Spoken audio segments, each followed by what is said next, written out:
So hello everyone, welcome to Verma GSG के once again. इस video में हम लोग क्या पढ़ने वाले हैं? इस वीडियो में हम लोग फिजिक्स के क्लास को कंटिन्यू करेंगे। हम लोग क्या पढ़ रहे थे? फिजिक्स पढ़ रहे थे, है ना।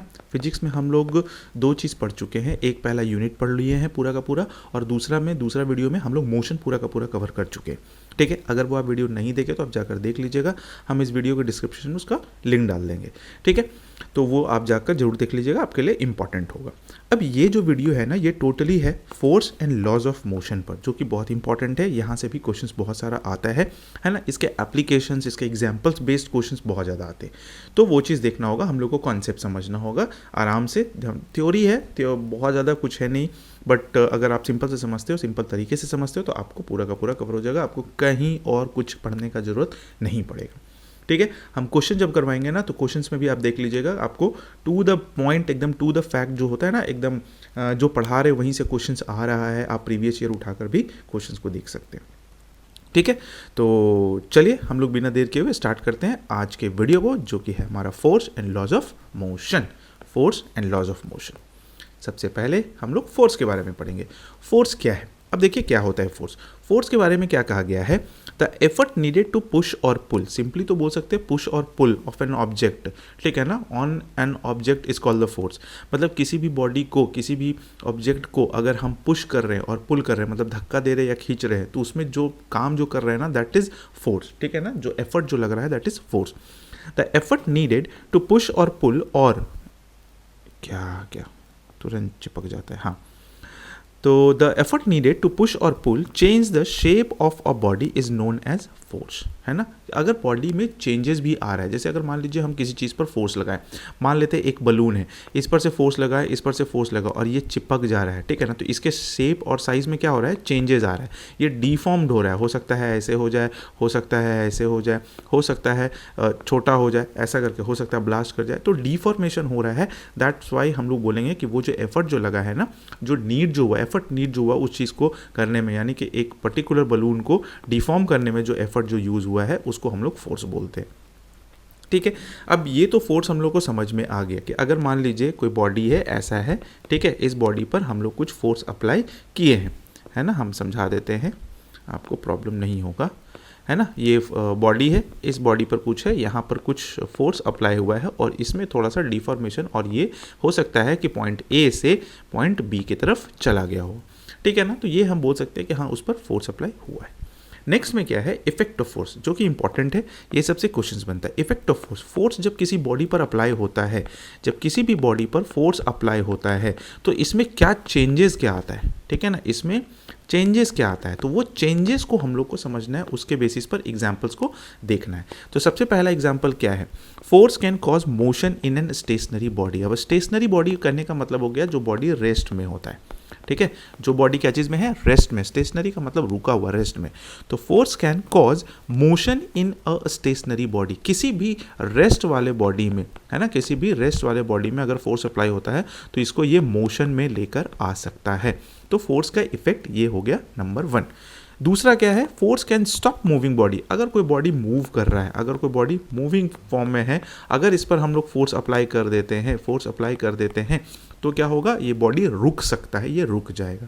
ठीक है ना, अगर हम लोग उस हिसाब से फोर्स अप्लाई करें। अब ऐसा थोड़ी कि ट्रक चल के आ रहा है, उसको हम हाथ से रोकने का कोशिश करेंगे तो रुकेगा नहीं, हमको चूर के आगे निकलेगा। तीसरा, force can change the direction of a motion of a body. Force के वजह से क्या हो सकता है भाई? तो डायरेक्शन में चेंजेस आ सकता है। जैसे क्रिकेट हम लोग देखते हैं, अभी आईपीएल चल रहा है, तो क्रिकेट हम लोग देखते हैं, तो बॉलर क्या होता है? बॉल फेंकता है, और इधर से बैट्समैन क्या करता है? उसको सिर्फ दिशा दे देता है, और दिशा देने के बाद क्या होता है? वो चौका, छक्का, चाहे मिड ऑन, मिड ऑफ, ये सब में कवर, ये सब में गेंद चला जाता है। सिर्फ दिशा देता है बस, और कुछ नहीं करता है। तो डायरेक्शन देने का काम होता है। फुटबॉल आ रहा है, थोड़ा सा दिशा दे देते हैं, फोर्स लगा देते हैं, बल लगा देते हैं, तो बॉल उधर का उधर चला जाता है। तो बहुत सारे एग्जाम्पल्स हो सकता है, तो वो सब एग्जाम्पल्स का कॉन्सेप्ट दिमाग में आपको रख के चलना पड़ेगा।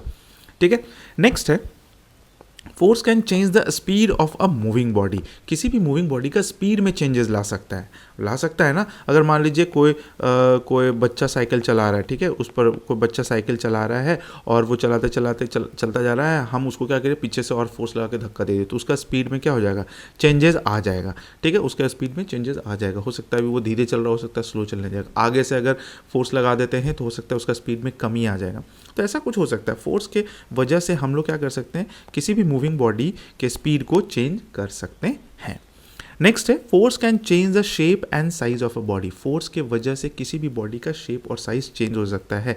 जैसे मान लीजिए एक बलून है, उसको फोर्स अप्लाई किए तो वो डिफॉर्म हो जाता है, चिपक जाता है। कोई भी चीज़ है, जैसे हम लोग घर में टूथपेस्ट यूज़ करते हैं, तो टूथपेस्ट को क्या होता है, जब लास्ट हो जाता है तो हम लोग क्या यूज़ करते हैं भाई कि चलो ठीक है, उसको बेलन से पीच रहे हैं, निकाल रहे हैं, एकदम एक एक बूंद निकालना ज़रूरी हो जाता है। तो क्या कर रहे हैं हम लोग, डिफॉर्म ही तो कर रहे हैं। गूंदा हुआ आटा जो होता है ना, उसको भी हम लोग डिफॉर्म कर सकते हैं with the help of force.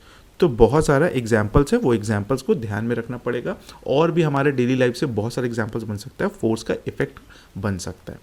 Clear है? आई होप कि आपको ये इतना सारा समझ में आ गया होगा। ठीक है, चलिए अब बात करते हैं बैलेंस्ड एंड अनबैलेंस फोर्स का। देखिए ये भी बहुत इंपॉर्टेंट है, बैलेंस फोर्स और अनबैलेंस फोर्स। यहाँ कॉन्सेप्ट बता देते हैं और यहाँ पर उसका कुछ कुछ एग्जांपल्स दिया हुआ है और कुछ कुछ एप्लीकेशंस भी लिखा हुआ है। बैलेंस फोर्स क्या होता है और अनबैलेंस फोर्स क्या होता है, उसको समझना बहुत ही इंपॉर्टेंट है।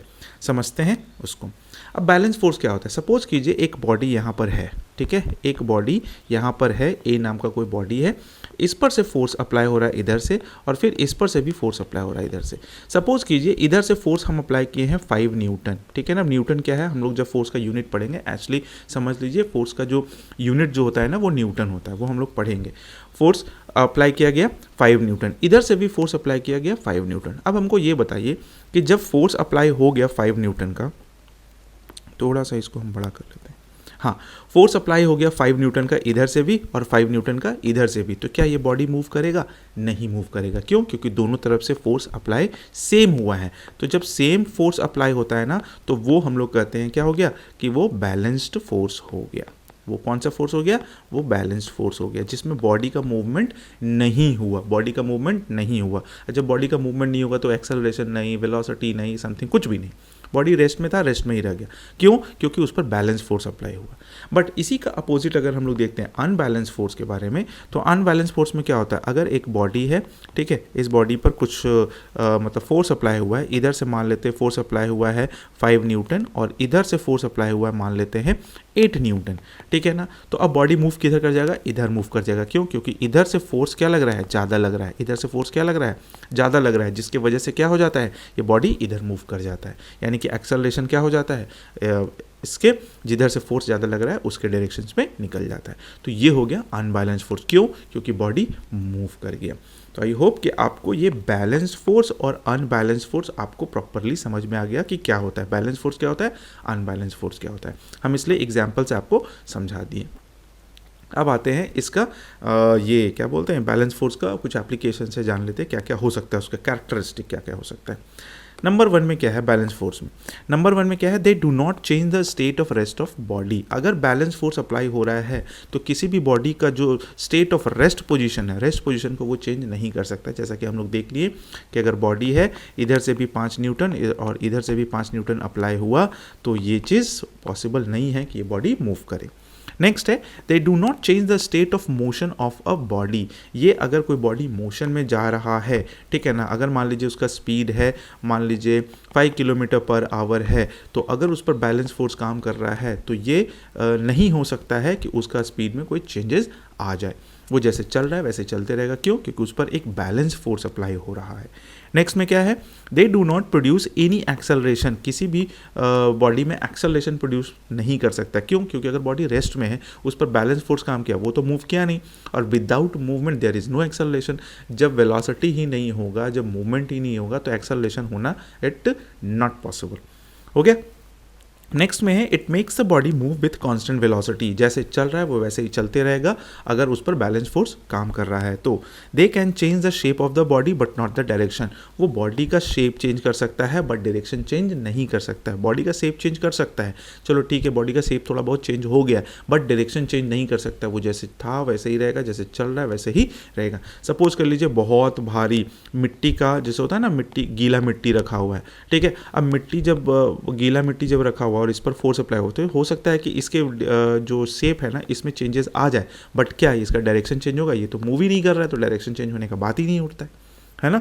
नेक्स्ट है the resultant of all the force is acting on the body is zero. Resultant force हमेशा क्या हो जाएगा, जीरो हो जाएगा। अब रिजल्टेंट फोर्स को हम आपको समझा देते हैं with the help of diagram. अगर मान लीजिए ये बॉडी है, ठीक है, ये बॉडी है और इस पर अप्लाई फोर्स हुआ है, एक F1 अप्लाई हुआ है मान लीजिए 5 न्यूटन, और इस पर से एक F2 अप्लाई हो रहा है मान लेते हैं ये भी 5 न्यूटन, ठीक है, 5 न्यूटन। अगर हम लोग रिजल्टेंट निकालते हैं तो रिजल्टेंट क्या होता है भाई, तो resultant force is equal to होता है F2 और minus F1।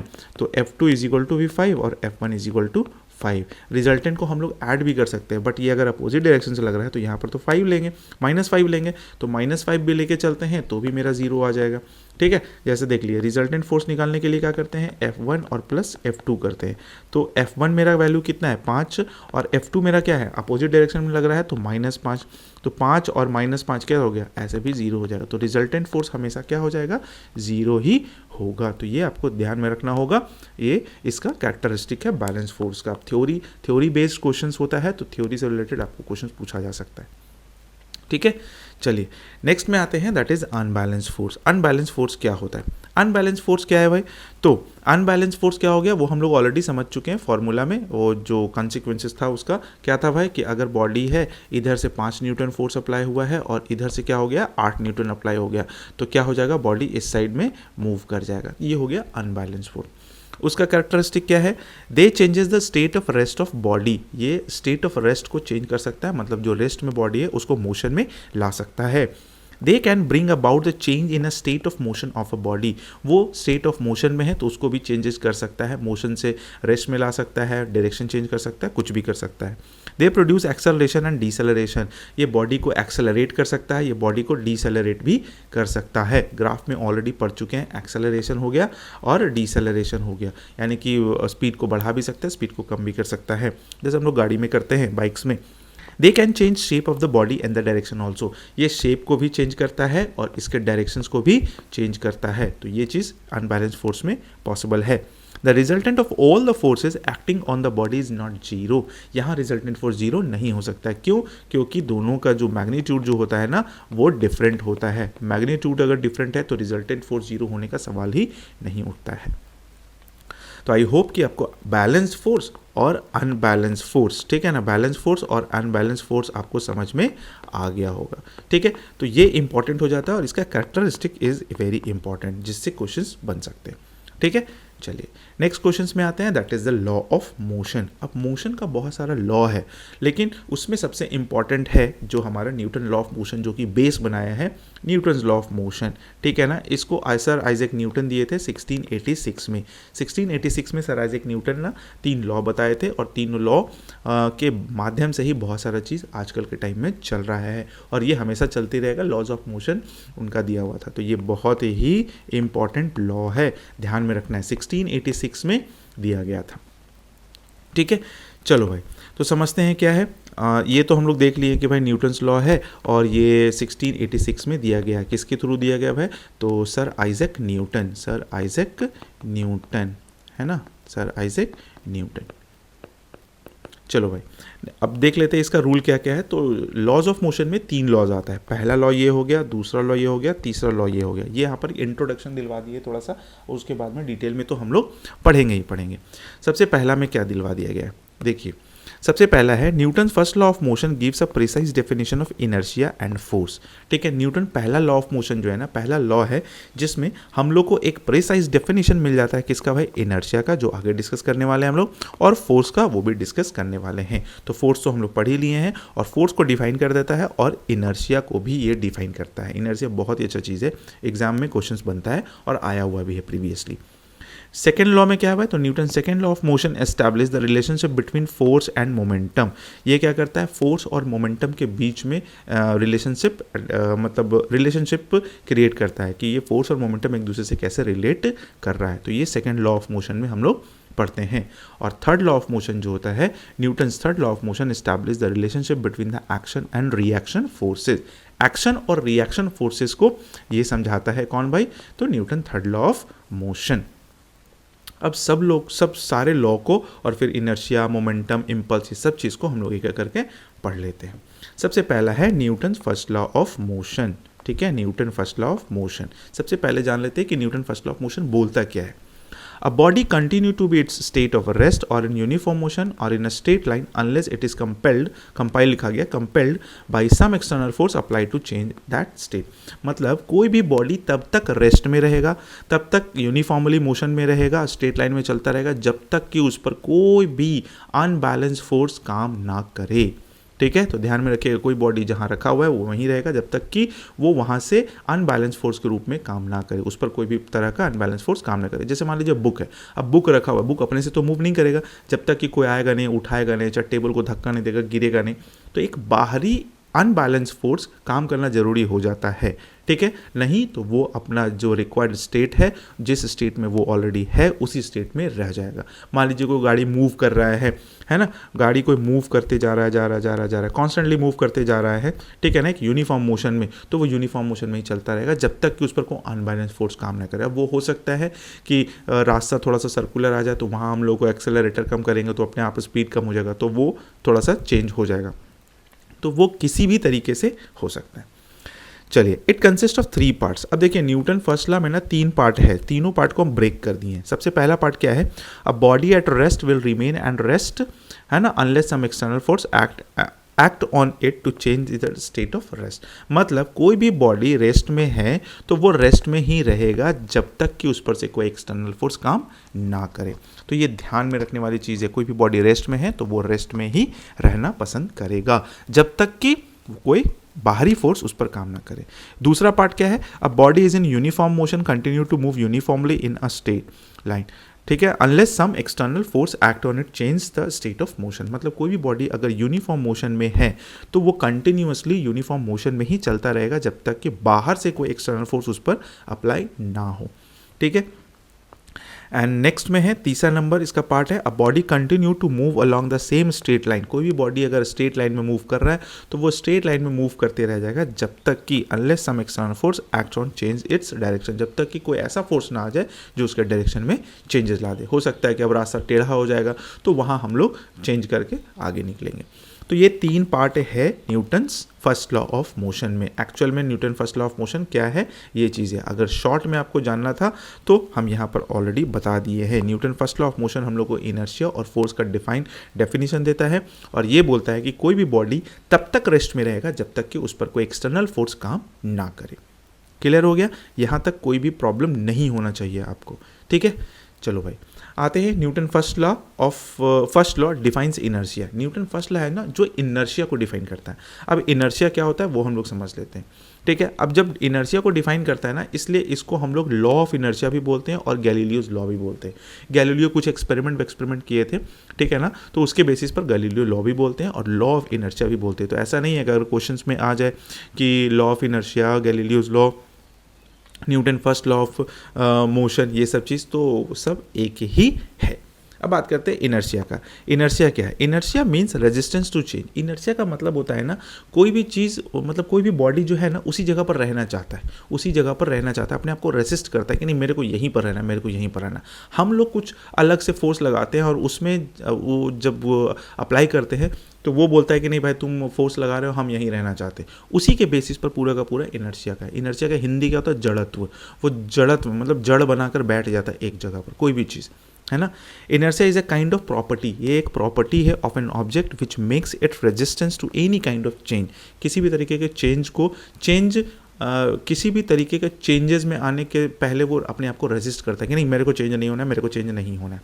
In state of rest और इन यूनिफॉर्म मोशन, चाहे वो रेस्ट में हो चाहे वो यूनिफॉर्म मोशन में, वो चाहता है कि हम जैसे हैं वैसे ही हमको छोड़ दो। तो हुआ ना, यही चीज़ इनर्शिया में भी पढ़ रहे हैं और यही चीज़ न्यूटन फर्स्ट लॉ में था, इसलिए दोनों को हम लोग सेम बोलते हैं।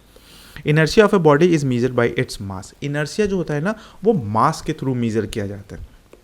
बहुत सारे एग्जाम्पल भी हो सकता है, जैसे आप देखे होंगे कि जैसे घर में क्या होता है ना, एक फुटमैट होता है, हम लोग के घर में फुटमैट होता है। फुटमैट पर आप खड़े हो जाइए, ठीक है, फुटमैट पर आप खड़े हो जाइए और किसी को बोलिए फुटमैट, और मूव नहीं करना, किसी को बोलिए फुटमैट को खींचने के लिए। तो क्या हो जाएगा ना, आप फुटमैट जैसे खींचाएगा ना तो आपका जो लोअर बॉडी है यानी कि पैर तो आगे बढ़ जाएगा, लेकिन जो हेड जो है ना ऊपर ही रहना चाहेगा, जिसकी वजह से आप पीछे गिर जाइएगा। तो ये होता है इनर्शिया का एग्जाम्पल, ठीक है ना। कोई भी बॉडी वहीं पर रहना चाहता है, जैसे हमारा हेड चाहता है वहीं पर रहे, लेकिन अब वहीं पर रहे तो हमारा पैर आगे बढ़ गया, पैर आगे बढ़ गया तो बस ऊपर से वो धड़ाम से गिर जाते हैं। तो उसी सिचुएशन में बहुत सारे एग्जाम्पल्स है, वो सब चीज़ देख लेंगे हम लोग अभी। Inertia of a body is measured bye its mass. Inertia को हमेशा मास से ही मीजर किया जाता है, तो वो ध्यान में रखने वाला चीज़ है कि मास बहुत इंपॉर्टेंट हो जाता है। जैसे the heavier a body the greater is the force, जितना ज़्यादा बॉडी हैवियर होगा उतना ही ज़्यादा फोर्स अप्लाई करेगा to required change its state and the greater its inertia. तो अगर जितना भारी बॉडी है वो उतना ज़्यादा इनर्शिया लगाकर बैठा हुआ रहेगा। एक बहुत भारी ऑब्जेक्ट अगर रखा हुआ उसको खींचना है, उसके नीचे से अगर कुछ रखा हुआ है तो वो ज़्यादा मुश्किल हो जाएगा, है ना। बशर्ते कि अगर कोई हल्का इंसान ऊपर से बैठा हुआ है, को किसी बेडशीट पर चाहे उस पर अगर कप प्लेट रखा हुआ उसको खींचना बहुत ही आसान हो जाता है, तो वहाँ इनर्शिया कम अप्लाई होता है। तो जितना ज़्यादा ऑब्जेक्ट मास रखेगा उतना ज़्यादा ही इनर्शिया अप्लाई, उतना ही बड़ा इनर्शिया होगा, ठीक है। ये चीज़ ध्यान में रखना है। चलिए टाइप्स ऑफ इनर्शिया का बात करते हैं। तो टाइप्स ऑफ इनर्शिया क्या होता है, 3 तरीके का होता है। सबसे पहला हम लोग देखते हैं इनर्शिया ऑफ रेस्ट। यहाँ पर गलती लिखा गया है ना, यहाँ पर हम इसको मेंशन कर देते हैं, inertia of rest, inertia of rest, ठीक है। अब ये इनर्शिया ऑफ रेस्ट क्या बोलता है, a body at rest remains at rest and can not start moving on its on due to the inertia of rest. एक बॉडी रेस्ट में है तो रेस्ट में ही रहना चाहेगा, ठीक है ना। क्यों भाई, क्योंकि उस पर इनर्शिया ऑफ रेस्ट अप्लाई हो रहा है, वो अपने से मूव नहीं करेगा। जैसे एग्जाम्पल में अ passenger in a bus tends to fall backward when the bus start suddenly. जैसे मान लीजिए बस है ना, यहाँ हम बताते हैं। जैसे मान लीजिए बस है, बस में आदमी बैठा हुआ है, ठीक है, ये खिड़की बना दिए हैं यहाँ पर आदमी बैठा हुआ है, ठीक है। अब बस रुका हुआ है, जैसे ही बस चलना स्टार्ट होगा तो क्या हो जाएगा, बस का जो सरफेस है उससे उसका पैर लगा हुआ है तो लोअर बॉडी मूव कर जाएगा लेकिन अपर बॉडी मूव नहीं करेगा। वहाँ तक इफेक्ट पहुँचने में टाइम लगता है, जिसकी वजह से क्या हो जाता है, हम लोग क्या करते हैं, पीछे की तरफ से टकरा जाते हैं, सीट में पीछे से टकरा जाते हैं, तो हमारा अपर बॉडी कहाँ चला जाता है, पीछे चला जाता है। तो आप इसको ऐसे समझ सकते हैं, ठीक है। जब हम लोग आगे मूव करते हैं तो हमारा जो लोअर बॉडी है वो आगे बढ़ जाता है और ये वाला सीट से टकरा जाता है, टन से टकरा जाता है। तो फिर ये क्या चीज़ का एग्जांपल हो गया, that is the inertia of rest का, क्योंकि हमारा हेड रेस्ट में रहना चाह रहा था बट हमारा बॉडी लोअर बॉडी मूव कर गया तो रेस्ट वाला पीछे जाकर टकरा गया। नेक्स्ट में क्या है, on seeking off giving jerks to the branches of a tree the fruit fall down, ठीक है ना। हम लोग सिर्फ ब्रांच को, यानी कि अगर पेड़ से मान लीजिए आम तोड़ना है, सिर्फ ब्रांच को, फूल तोड़ना है, सिर्फ ब्रांच को हिलाते हैं ना तो क्या होता है ना, उससे पूरा का पूरा फूल गिरने लग जाता है।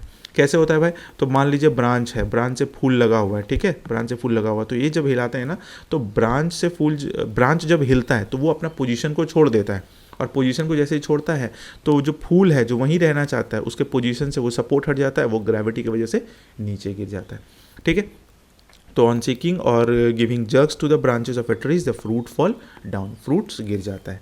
Dust can be remove from a hanging carpet, dust भी इसी तरीके से नीचे आता है कि हम लोग छत पर क्या करते हैं, छत पर जाते हैं और मतलब कारपेट बिछा देते हैं और उस पर बहुत ज़्यादा डंटा मारते हैं। डंटा मारने की वजह से क्या होता है, उसमें मूवमेंट आता है और जो धूल कण जो लगा हुआ होता है वो ग्रेविटी की वजह से वो नीचे गिर जाता है, क्योंकि जैसे ही डंटा मारते हैं वो अंदर जाता है, ग्रेविटी की वजह से नीचे से फॉल कर जाता है। तो यही प्रोसेस है इनर्शिया ऑफ रेस्ट का। अब bullet fire against a glass window pane makes a hole in its without crack, मतलब कि एक विंडो है, अगर इसमें बुलेट फायर किया जाता है, ठीक है ना, तो वो क्या करता है, एक छोटा सा होल करते हुए बुलेट निकल जाता है, वो पूरा का पूरा ग्लास को नहीं तोड़ता है। ऐसा क्यों होता है ना, ऐसा क्यों होता है, इसमें इसके पीछे का बहुत वजह होता है। जैसे इसके पीछे का वजह है सरफेस एरिया, इसके पीछे का वजह है मोमेंटम, ठीक है ना। बट ये समझ सकते हैं कि जो बुलेट जो है ना बहुत तेज़ गति से आता है और वो चुपचाप से एकदम होल करते हुए निकल जाता है ना। तो जिसके वजह से पूरा विंडो क्रैक नहीं होता है, सिर्फ और सिर्फ थोड़ा होल हो जाता है। A piece of paper placed under a pile of books is suddenly pulled. It does not disturb the pile of book. अब जैसे आप लोग कैरम भी खेले ही होगे, कैरम खेलोगे तो काउंटर रखा होता है ना, ऊपर में ऐसे ऐसे करके रखा होता है, हम नीचे वाले मार के हम लोग क्या करते हैं, होल में डाल देते हो, तो सारा का सारा काउंटर क्या होता है, एक दूसरे से ऊपर ऐसे खड़ा हो जाता है ना। फिर मारते हैं तो फिर नीचे वाला निकल जाता है, फिर दो ठो खड़ा हो जाता है, फिर मारते हैं नीचे वाला तो एक निकल जाता है। तो क्या कर रहा है, ये वाला जो पोजीशन है ना वो नीचे रेस्ट रहना चाह रहा है, जिसके वजह से वो क्या कर रहा है, वो वहीं पर खड़ा रह जा रहा है, नीचे से हम लोग जिस पर फोर्स लगा रहे हैं वो अप्लाई होते हुए आगे बढ़ता चला जा रहा है। तो ध्यान में रखिएगा, इनर्शिया ऑफ रेस्ट का बहुत सारा एग्जाम्पल्स आपको हम बताएं। ओके। अब बात करते हैं इनर्शिया ऑफ मोशन का, इसके बारे में देख लेते हैं। A body in uniform motion can neither get accelerated nor retarded. अगर कोई बॉडी यूनिफॉर्म मोशन में है तो ना वो एक्सेलरेटेड होगा ना ही वो रिटार्डेड होगा। क्यों? It also can not come to rest on its own, और अपने से भी वो मोशन में रेस्ट में नहीं आएगा, वो यूनिफॉर्मली चलता रहेगा अगर उसको सही जगह सही प्लेस मिल जाए तो। ठीक है, चलिए तो इसका एग्जाम्पल्स कुछ समझ लेते हैं हम लोग। A passenger in a moving bus tends to lean forward when the bus stop suddenly. अब जैसे ही बस चल रहा होता है, तो बस जब चल रहा होता है, इसमें उल्टा केस, जब बस चल रहा होता है तो क्या होता है, इंसान क्या होता है, खड़ा होता है, इसमें पूरा का पूरा बॉडी उसका मूवमेंट में होता है। बट बस के रेस्पेक्ट में देखा जाए तो हमारा लोअर बॉडी क्या होता है, वो रेस्ट में होता है। तो जैसे ही गाड़ी रुकता है, जैसे ही गाड़ी रुकता है तो हमारा जो अपर बॉडी होता है वो मूव कर जाता है, हमारा अपर बॉडी मूव कर जाता है, जिसकी वजह से क्या होता है, हम लोग जाकर आगे टकरा जाते हैं। लोअर बॉडी तो जैसे रहता है वैसे ही रह जाता है। A passenger in a moving bus tends to lean forward when the bus stops suddenly. Next है, a person jumping out of a moving bus में फॉल फॉरवर्ड। अब कोई भी पर्सन अगर चलता गाड़ी से अगर जंप करेगा, ठीक है ना, तो क्या होता है, उसमें क्या होता है, उसका लोअर बॉडी मूव कर रहा होता है, ठीक है ना। अब अचानक से क्या होता है, वो धरती पर पैर रखता है, धरती पर पैर रखता है तो धरती तो नहीं ना मूव कर रहा है, तो धरती जब मूव नहीं कर रहा है, अचानक से पैर रखता है तो वो मुँह भारे गिर जाता है, आगे की तरफ चले जाता है, कभी चक्का में सर घुस जाता है। इसलिए कभी भी चलता गाड़ी से नहीं उतरना चाहिए। क्यों? क्योंकि गाड़ी से आप उतरे हैं तो आपका धरती पर पैर रखा रहा है ना, तो धरती मूव नहीं ना कर रहा है कि वो आपको मेंटेन कर लेगा। हाँ, इसके लिए आप ये कर सकते हैं, अगर फिर भी आपको चलता हुआ गाड़ी से उतरना है तो आपको क्या करना पड़ेगा, दौड़ते रहना पड़ेगा, दौड़ते हुए आपको उतरना पड़ेगा, ताकि आप वो बैलेंस को मतलब फोर्स को, वो सिचुएशन को आप मैनेज कर पाओ। धीरे धीरे धीरे रुक जाओगे तो आप नहीं गिरोगे, लेकिन अचानक से खड़ा हो जाओगे, मुंह भारे गिरोगे, मुंह नाक चुराएगा और कुछ नहीं होगा। An athlete runs a certain distance before taking a long jump. ठीक है, अब लॉन्ग जंप में लेने के लिए, लॉन्ग जंप करने के लिए लोग थोड़ा सा पहले क्या करता है, थोड़ा लंबा डिस्टेंस रन करता है, ताकि उसको क्या करे, एक प्रॉपर फोर्स मिल जाए, एक प्रॉपर तरीके से उसके अंदर जो होता है ना एक मोमेंटम बन जाए, जिसके वजह से क्या करते हैं, वो लॉन्ग जंप ले सकता है। A cyclist does not come to rest immediately after he stop pedalling. अब जैसे ही साइकिलिंग वाला का बात कर लेते हैं, तो साइकिलिंग जैसे ही पैडल मारना छोड़ता है तो क्या साइकिल रुक जाता है? नहीं रुकता है। पैडल मारना छोड़ता है, फिर ब्रेक लगाता है, धीरे धीरे वो रुकता है, एक्सेलरेशन से रिटार्डेशन में आता है। तो ये सब किसका हो गया भाई, इनर्शिया ऑफ मोशन का। ठीक है, चलो भाई अब आते हैं inertia of direction. Inertia of direction क्या है भाई, a body moving along a straight line will continue to move along the same direction unless some external force change its direction of motion. मतलब कोई बॉडी स्ट्रेट लाइन में move कर रहा है तो वो स्ट्रेट लाइन में मूव करता रहेगा। ठीक है, इसका एग्जाम्पल बहुत अच्छा है। It is advised to tie luggage kept on the roof of a bus with a roof. Inertia of direction में क्या है भाई, कि अगर मान लीजिए गाड़ी चल रहा है, ठीक है, अगर गाड़ी चल रहा है और लगेज कुछ बांधा हुआ है ऊपर में, तो इसको बोलता है टाइट करने के लिए। जैसे ही गाड़ी रुकेगा ना, तो गाड़ी तो रुक जाएगा, बट ये वाला अपर बॉडी जो है ना, वो क्या हो जाएगा, सड़क के नीचे आके गिर जाएगा और नुकसान हो जाएगा, जैसा हमारे साथ होता है बस में खड़े रहने पर, है ना। It is advise to tie our luggage kept on the roof of a bus with roof. तो ये इनर्शिया ऑफ डायरेक्शन हो गया, क्योंकि वो रहना चाह रहा था। फिर जो सर्कुलर मोशन वाला हिसाब हो गया, वो इनर्शिया ऑफ डायरेक्शन हो गया, ये इस टाइप से, ठीक है ना, सर्कुलर मोशन में ये भी हो गया। तो बहुत सारे एग्जाम्पल्स हो सकता है। तो आई होप कि आपको इनर्शिया और टाइप्स ऑफ इनर्शिया समझ में आ गया होगा।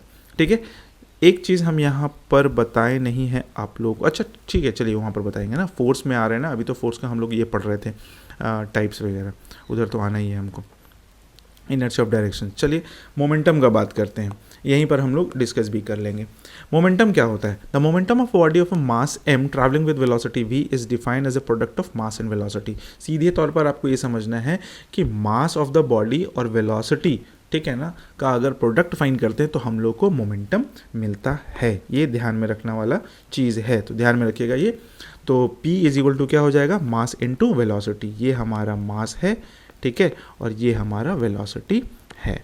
ठीक है, अच्छा, मास मेरा भले ही स्केलर क्वांटिटी होता है, ये स्केलर होता है, ठीक है, और वेलोसिटी मेरा क्या होता है, ये मेरा वेक्टर क्वांटिटी होता है, वेक्टर क्वांटिटी होता है। लेकिन फिर भी मोमेंटम मेरा क्या होता है, वेक्टर क्वांटिटी, क्योंकि इसमें हमको मैग्नीट्यूड भी मिल जाता है और डायरेक्शन भी मिल जाता है। तो स्केलर और वेक्टर में हमारा कौन सा सही हो जाएगा भाई, तो वेक्टर क्वांटिटी सही होगा, स्केलर क्वांटिटी गलत हो जाएगा। तो ध्यान में रखने वाली चीज़ है। ठीक है, P is equal to m into v. अब अगर न्यूमेरिकल्स भी आता है तो P is equal to m into v है, तो P is equal to m v से हम लोग क्या निकाल सकते हैं, M is equal to P upon v निकाल सकते हैं। ये सब सारा चीज़ वो तो खैर डेरिवेशन का बात है कि हम लोग इधर उधर भेज भाज के निकाल सकते हैं। तो ध्यान में रखिएगा ये फॉर्मूला बहुत ही इंपॉर्टेंट होता है। अब अगर यूनिट का बात करते हैं, मोमेंटम का यूनिट क्या होगा, तो यूनिट अगर निकालना चाहें तो हम लोग निकाल सकते हैं P is equal to m v से, ठीक है ना। m होता है kg और v होता है मीटर पर सेकेंड। तो हमारा क्या हो गया, kg मीटर सेकेंड इनवर्स, यानी कि ये हो गया हमारा मोमेंटम का यूनिट। अगर SI यूनिट का बात करते हैं तो क्या हो जाएगा भाई, तो ग्राम सेंटीमीटर सेकेंड इनवर्स, ये CGS में हो जाएगा। और ये हमारा क्या हो गया, ये हमारा SI यूनिट हो गया। तो ध्यान में रखना है P is equal to m v momentum, है ना। The momentum of a body of mass m travelling with velocity v is defined as a product of its mass and velocity. चलिए भाई, Newton second law of motion, जिसमें हम लोग actually force के बारे में जानेंगे।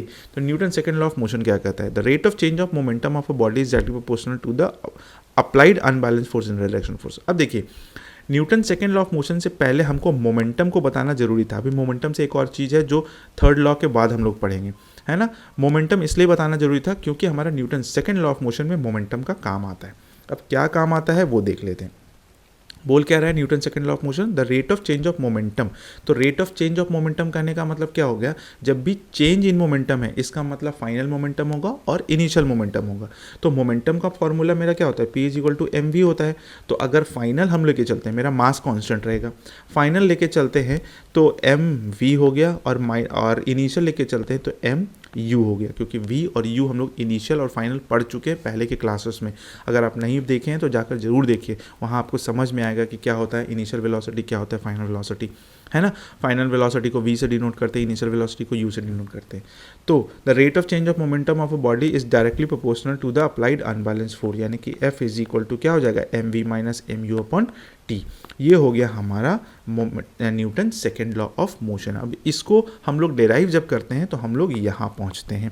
F is equal to M a कैसे डिफाइन करते हैं, ये भी हम कर देते हैं छोटा फॉर्म में। इंपॉर्टेंट तो नहीं है बट फिर भी हम बता देते हैं। देखिए F इज इक्वल टू यहाँ क्या हो जाएगा, m कॉमन आ जाएगा तो v माइनस यू और अपॉन टी करेंगे। तो F is equal to m तो रहेगा ही, और v minus u upon t को हम लोग क्या बोलते हैं, a बोलते हैं। कैसे बोलते हैं, क्योंकि इक्वेशन ऑफ मोशन में हम लोग पढ़े हैं, इक्वेशन ऑफ मोशन में हम लोग पढ़े हैं, क्या पढ़े भाई, तो v is equal to u minus a t. तो v माइनस यू और v is equal to u plus a t पढ़े हैं। तो यहाँ पर a इज इक्वल टू क्या हो जाता है, v minus u upon t, और यही वाला चीज़ हम लोग क्या करते हैं, यहाँ पुट कर देते हैं। तो f is equal to M A आ जाता है, ठीक है। तो ध्यान में रखिएगा, rate of change of momentum of a body is directly proportional to the applied unbalance force in the direction of force, ठीक है। ये हो गया Newton second law of motion. अब F is equal to M A जब पता चल गया तो हम लोग इसका यूनिट वगैरह भी निकाल लेते हैं। तो F is equal to m है, एम ए है, तो F is equal to m और ए। तो अगर हम लोग यूनिट निकालते हैं तो m हो जाता है हमारा क्या, kg, और a हो जाता है मीटर पर सेकेंड स्क्वायर। तो टोटल कितना हो गया भाई, तो kg मीटर सेकेंड इनवर्स 2, और इसी को हम लोग बोलते हैं न्यूटन। इसको क्या बोलते हैं भाई, न्यूटन। तो 1 न्यूटन इज इक्वल टू कितना होता है, 1 Newton is equal to kg metre second inverse 2। अगर हम लोग मैग्नीट्यूड का बात करते हैं तो 1 न्यूटन इज इक्वल टू होता है 10 टू द पावर 5 डाइन, है ना। ये पहले भी डिस्कस किए हुए हैं हम।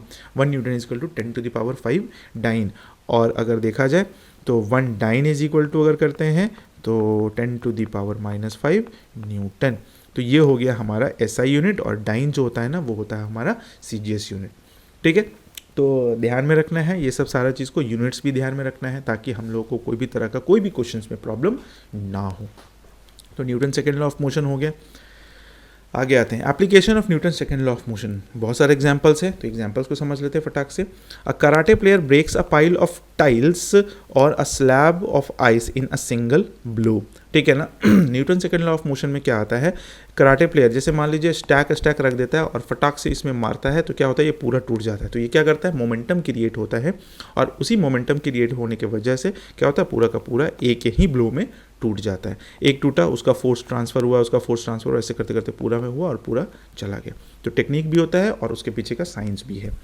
इन ए क्रिकेट फिल्टर लिखा गया है, fielder moves his arms backwards in the direction of the ball while taking a catch. अब कोई फील्डर अगर कैच ले रहा होगा तो अच्छा आप लोग को भी पता होगा कि अगर फील्डर कोई कैच ले रहा होता है तो हाथ को थोड़ा सा पीछे करता है। क्यों करता है? क्योंकि उन लोग को थोड़ा सा मोमेंटम को कम करना है। मोमेंटम कम हो जाएगा तो फोर्स ऑटोमेटिकली क्या हो जाएगा? कम हो जाएगा। क्यों? देखिए एफ इज इक्वल टू हम लोग एम वी पढ़े थे ना, F is equal to momentum को बता रहे हैं तो एम वी और माइनस एम यू और अपॉन टी, है ना, ये चीज़ पढ़े थे। तो F is equal to M a है, यानी कि फोर्स अगर बढ़ रहा है तो मेरा एक्सेलरेशन भी बढ़ रहा है। डायरेक्टली प्रोपोर्शनल आ गया, और फोर्स घट रहा है तो एक्सेलरेशन भी घट रहा है, यानी कि अगर एक्सेलरेशन को घटा देते हैं तो मेरा फोर्स भी घट जाएगा, तो हम लोग को चोट कम लगेगा। उसी चीज़ का एग्जाम्पल यहाँ पर दिलवा दिया गया है। When a car goes out of control, the driver would prefer to hit something soft than something hard। अगर मान लीजिए कार आउट ऑफ कंट्रोल हो जाता है, ब्रेक फुल हो जाता है, तो ड्राइवर क्या करता है? किसी सॉफ्ट चीज़ से टकराने का कोशिश करता है। क्यों भाई? तो सॉफ्ट चीज़ एज अ कुशन का काम करता है, और कुशन क्या करता है ना, थोड़ा सा मोमेंटम को कंजर्व करने का कोशिश करता है, एक्सेलरेशन को थोड़ा सा कम करने का। हार्ड चीज़ से टकराएगा तो बहुत ज़्यादा झटका फील होगा, जिसकी वजह से इंसान का मौत भी हो सकता है। लेकिन अगर सॉफ्ट चीज़ से टकराता है तो क्या होता है? थोड़ा सा वो क्या करता है? शॉक ऑब्जर्वर का काम करता है, जिसकी वजह से इंसान का जान बच जाता है। ठीक है, ये हो गया।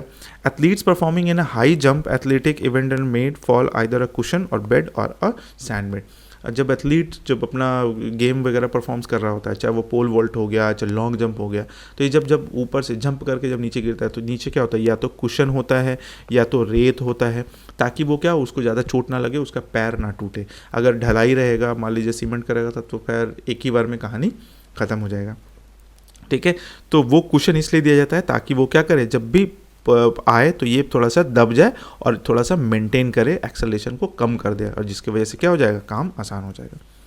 Shockers are provided in vehicles में सॉकर इसलिए दिया जाता है ताकि वो जो शॉक जो हम लोग रास्ता में जो चलते हैं उसका थोड़ा सा कम फील हो और हम लोग को परेशानी कम हो। Athletes are advise to stop slowly after finishing a race. ऐसे एथलीट जब दौड़ रहा होता है तो जब रेस फिनिश होता है, जब टोटल रेस फिनिश हो रहा होता है, खत्म हो जा रहा होता है, तो वो धीरे धीरे रुकता है। ऐसा थोड़ी है कि फिनिश हो गया एकदम खड़ा हो जाता है एक जगह पर आके, ऐसा पॉसिबल नहीं है। तो वो क्या करता है, वो वहाँ पर भी क्या हो रहा है? Newton second law of motion use हो रहा है।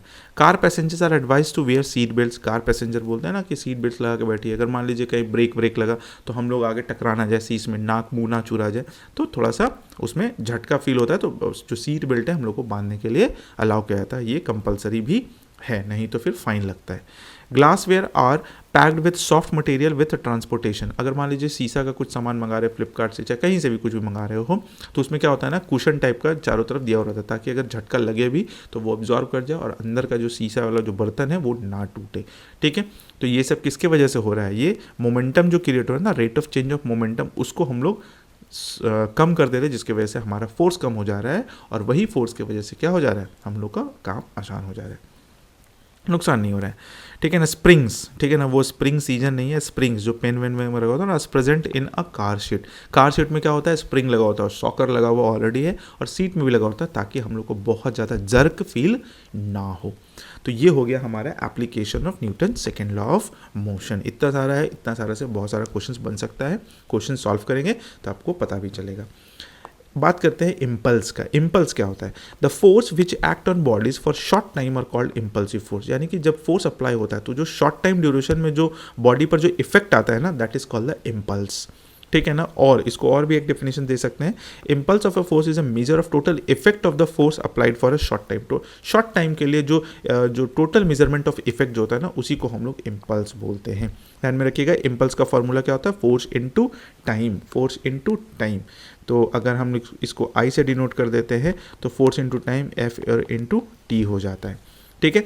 अब देखिए फोर्स को हम लोग क्या लिख सकते हैं? फोर्स को rate of change of momentum लिख सकते हैं ना। तो देखिए आई इज इक्वल टू क्या हो जाएगा? Rate of change of momentum, है ना, इम्पल्स है ना, फोर्स है, हाँ, आई इज इक्वल टू हम लोग लिख सकते हैं rate of change of momentum, rate of change of momentum और इनटू टाइम। तो rate of change of momentum को हम लोग क्या लिखते हैं भाई? तो m v minus m u और अपॉन टी, और इनटू कितना हो जाएगा? ये भी मेरा टाइम ही है। तो इम्पल्स मेरा किसके बराबर हो जाता है, rate of change of momentum के बराबर, क्योंकि टी और टी कैंसिल हो जाता है। तो impulse is equal to rate of change of momentum भी क्वेश्चन कैसे भी पूछा जा सकता है ना। तो आपको कॉन्सेप्ट अगर पता रहेगा तभी तो आप निकाल पाओगे, तभी आप क्वेश्चन को सॉल्व करोगे। चाहे थियोरेटिकल क्वेश्चन ही है तो उसको आप समझ पाओगे। ठीक है, अगर इम्पल्स का यूनिट जानना होगा तो फोर्स इनटू टाइम होता है। तो फोर्स का हम लोग न्यूटन जानते हैं और टाइम का सेकेंड होता है, तो न्यूटन इनटू सेकेंड यानी कि न्यूटन सेकेंड। ठीक है, ये हो गया। अब न्यूटन को हम लोग क्या लिख सकते हैं, के जी मीटर सेकेंड इनवर्स 2 और इनटू सेकेंड, तो के जी मीटर सेकेंड इनवर्स भी लिख सकते हैं। और यही होता है मेरा मोमेंटम का भी। तो मोमेंटम का और इम्पल्स का जो यूनिट होता है वो सेम हो जाता है। ठीक है, तो इम्पल्स भी ध्यान में रखिएगा, इंपॉर्टेंट चीज़ है। ठीक है, हम जो एग्ज़ाम में आपका इंपॉर्टेंट है, हम लोग को बहुत ज़्यादा फोटो वोटो देख के उसमें मगअप नहीं करना, उसमें घुसना नहीं है।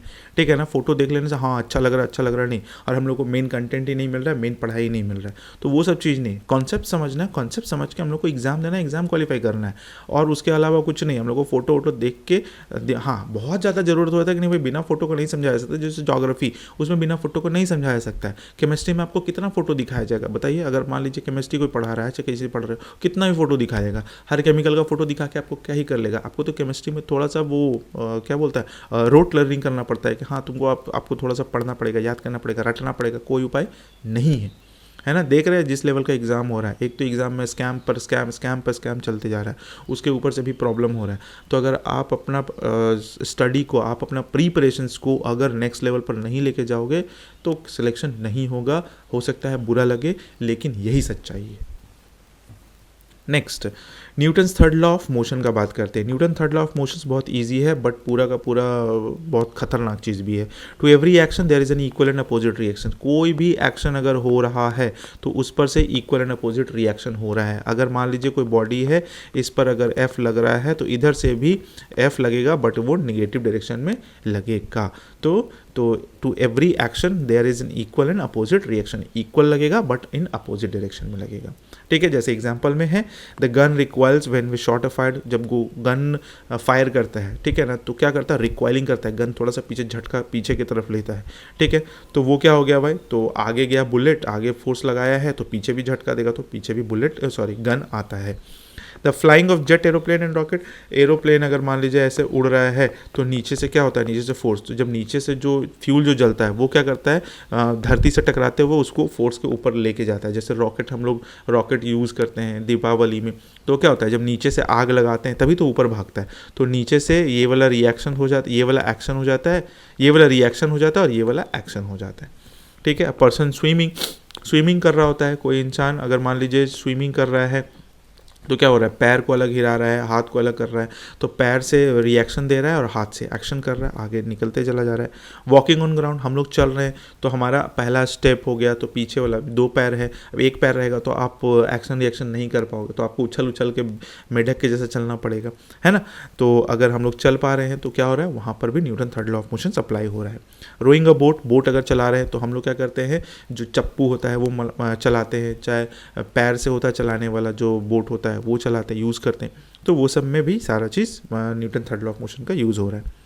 Boatman ties his boat before allowing the passenger to disembark. मतलब ये हो गया कि जैसे बोट है, ठीक है, बोट है और ये प्लेटफॉर्म बना हुआ है, अब इस पर से आदमी इस पर आ रहा है, तो ये बोट को क्या करता है, बांध देता है, यहीं पर कहीं पर टाई कर देता है। नहीं तो क्या होगा, इंसान जैसे ही आएगा तो वो एक्शन तो करेगा, रिएक्शन के चक्कर में क्या हो जाएगा, बोट आगे बढ़ता चला जाएगा। तो 1-2 जन जाएगा, फिर पता चला बोट बहुत आगे निकल गया। ठीक है, इसलिए बांध दिया जाता है ताकि वो उसको कम किया जा सके।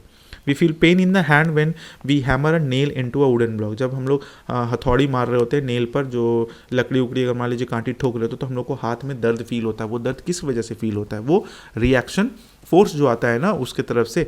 जैसे हम लोग हथौड़ी चला रहे हैं और नेल पर टकरा है, तो नेल पर अगर मान लीजिए 10 न्यूटन फोर्स लगा रहे हैं तो वो 10 न्यूटन हम लोग को भी देता है, और उसकी वजह से हम लोग का बॉडी रेजिस्ट करने का कोशिश करता है, जिसकी वजह से हम लोग को दर्द भी होता है।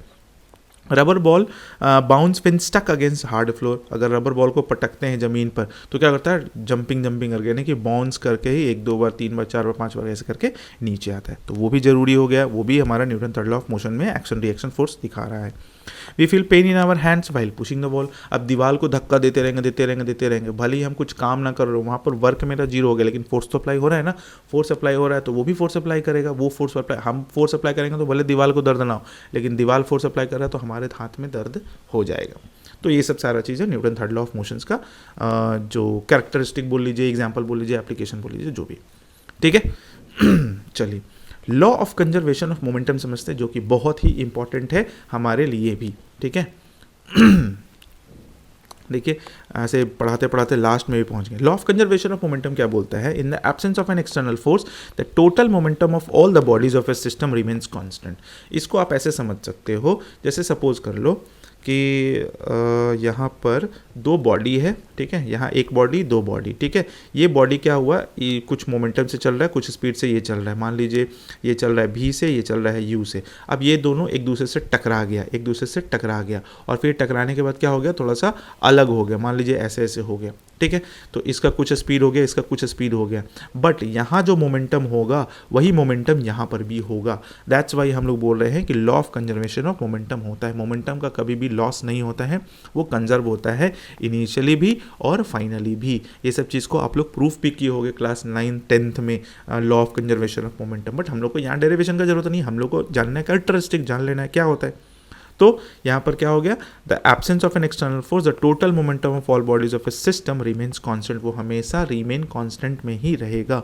मोमेंटम बिफोर कोलिजन और मोमेंटम आफ्टर कोलिजन, ये हम लिख देते हैं यहाँ पर, ठीक है। मोमेंटम बिफोर कोलिजन है ना, बिफोर कोलिजन, कोलिजन का मतलब बॉडी का टकराना, ठीक है। Collision is always equal to momentum, ठीक है। मोमेंटम क्या हो जाएगा, आफ्टर कोलिजन हो जाएगा, आफ्टर कोलिजन हो जाएगा, ठीक है। तो ये ध्यान में रखना होगा आपको। मोमेंटम जो पहले का, अगर फॉर्मूला के बेसिस पर लिखते हैं तो हम लोग ऐसे लिखते हैं m1v1 प्लस m2v2, ठीक है ना, इज इक्वल टू m1u1 और प्लस m2u2, ऐसे करके। और इसको और भी एक्सचेंज करते हैं, m1v1 प्लस m1u1 और plus m2v2 is equal to m2u2, ऐसे करके लिखते हैं। बट हम लोग को क्या जानना है, हम लोग को उसका मतलब जानना है कि हाँ बिफोर कोलिजन और आफ्टर कोलिजन क्या चेंजेस होता है, ठीक है। तो आई होप कि आपको ये law of conservation of momentum भी समझ में आ गया होगा। तो हमको जहाँ तक लगता है कि आपको force and laws of motion से अब कोई भी प्रॉब्लम नहीं होना चाहिए, क्योंकि हम पूरा का पूरा सब चीज़ आपको यहाँ पर क्लियर करके समझा दिए, ठीक है। फोर्स हो, मोमेंटम हो, इम्पल्स हो, वो सब चीज़ कवर हो चुका है। तो अगर आपको ये वीडियो अच्छा लगा तो वीडियो को लाइक कर दीजिएगा, सब्सक्राइब नहीं किए तो सब्सक्राइब भी कर दीजिएगा। हम बहुत कोशिश करते हैं जल्दी से जल्दी वीडियो बनाने का, बट बहुत तरीके का प्रॉब्लम हो जाता है, काम रहता है, जिसकी वजह से ऑफलाइन क्लासेस भी लेते हैं थोड़ा बहुत, तो वो जिसके वजह से देर हो जाता है। बट उसके लिए आप थोड़ा सा मैनेज कीजिएगा। हम बहुत जल्द एकदम कंटिन्यूस फॉर्म में वीडियो लाने का कोशिश करते हैं, है ना। तो अगर वीडियो अच्छा लगा तो वीडियो को लाइक कर दीजिएगा, सब्सक्राइब नहीं किया तो सब्सक्राइब भी कर दीजिएगा। आप लोग देख लेते हैं वीडियो, सब्सक्राइब नहीं करते हैं, सब्सक्राइब भी कर दीजिएगा, है ना। और दोस्तों तक भी शेयर कर दीजिए ताकि उनको भी एक अच्छा कंटेंट मिल जाए। हम कोशिश करते हैं आपको अच्छे से अच्छे कंटेंट देने का, और ये मेरा वादा है कि हम हमेशा ट्राई करते रहेंगे और अपने आप को इम्प्रूव करते भी रहेंगे, और आपके लिए कंटेंट का भरमार हो जाएगा, ठीक है ना। आप लोगों को कोई भी प्रॉब्लम नहीं होगा, एकदम to the point, to the fact. Questions को भी प्रैक्टिस करेंगे, थ्योरीज को भी पढ़ेंगे पूरा का पूरा, ठीक है। चलिए अब मिलते हैं नेक्स्ट वीडियो में, तब तक के लिए thank you so much, take care, bye bye.